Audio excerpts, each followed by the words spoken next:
আইন কি করে? আইন বিভিন্ন রকম দ্বন্দ্ব সংঘাতকে ব্যবহার করে কোর্ট আছে, লেবার কোর্ট আছে, অ্যাপিলেট কোর্ট আছে, হাইকোর্ট আছে, সুপ্রিম কোর্ট আছে। কিন্তু এখানে যে শ্রমিকের গণতান্ত্রিক অধিকার, সংগঠন করার অধিকার, মূলত সংগঠন করার অধিকার, সেই অধিকার থেকে আমরা বঞ্চিত হচ্ছি শ্রমিকরা। শুধুমাত্র হোটেল শ্রমিকরা নয়, নৌযান শ্রমিকরা না, সমস্ত শ্রমিকরাই এই গণতান্ত্রিক অধিকার, ফ্রিডম অফ অর্গানাইজেশন, আমাদের সংগঠন করার অধিকার। আমি সংগঠন করতে পারবো, নেতা নির্বাচন করতে পারবো, সংগঠনে যোগ দিতে পারবো এবং আবার আইন কানুন তৈরি করতে পারবো, কনস্টিটিউশন সংবিধান তৈরি করতে পারবো। সেটা জন্য না করতে পারি, সমদত্ত রয়ে গেছে।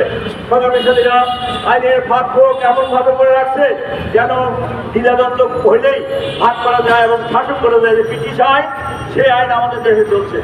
পাকিস্তান গেছে, ব্রিটিশ গেছে, পাকিস্তান গেছে, বাংলাদেশে এই পর্যন্ত যত শাসক ছিল স্বৈর শাসক ছিল। শেখ হাসিনা স্বৈর শাসক না, শুধু শাসক, খালেদা জিয়া স্বৈর শাসক, জিয়াউর রহমান স্বৈর শাসক, শেখ মুজিবুর স্বৈর শাসক।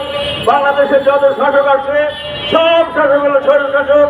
তার মাথা তেল দিয়েছে, সাম্রাজ্যবাদের মাথা তেল দিয়েছে রাশিয়ার মাথায়, ভারতের মাথায়, বা ভারতের মাথায় তেল দিয়েছে, আমেরিকার মাথায়, রাশিয়ার মাথায় এবং চীনের মাথায় তেল দিয়েছে।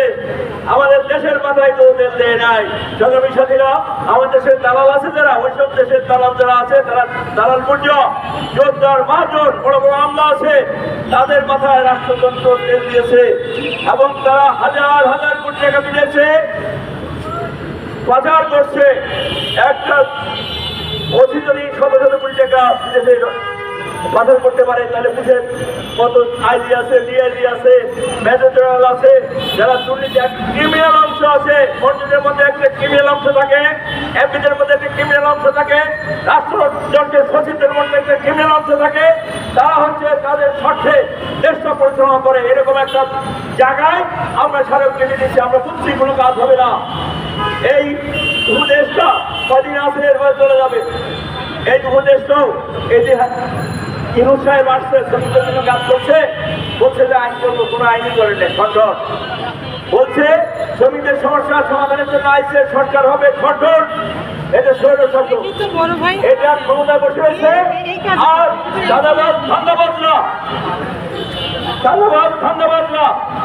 আওয়ামী লীগের জায়গায় যেসব ধান্দাবাজ ছিল, চাঁদাবাজ ছিল, দুর্নীতিবাজ ছিল, সেখানে 8 লাখ থেকে আরম্ভ করে নিচের লেভেলে ফুটপাত পর্যন্ত তারা দখল করতে দিয়েছে। এটা বিএনপির লোক হতে পারে, জামাতের লোক হতে পারে, এই যে এনসিপি আছে, এনসিপির লোক হতে পারে। সব জায়গায় দেখছেন না বৈষম্য বৃদ্ধি গেছে, বৈষম্য থাকবে না বাংলাদেশে। এজন্য ছাত্র আন্দোলন করছে, এক দল থাকার দল এখন লাগিয়ে গেছে চাঁদাবাজি করার জন্য।